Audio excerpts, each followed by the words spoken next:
Hello, my name is Mateja Sautek. I'm from Croatia. I was born and live in Karlovac. I'm 23 years old. I graduated from business school and I entered the University of Rijeka, Faculty of Economics in Rijeka. Now I'm studying at the master's course at the University Alma Mater Europaea in Maribor in Slovenia.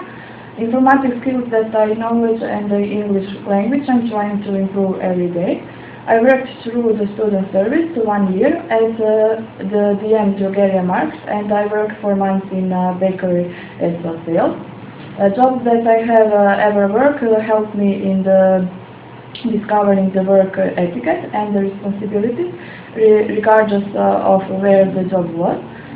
It is my great desire to start working in a company that every year more and more develops. I'm sure it would parallel with the development of the company and I progress. And thank you for your time.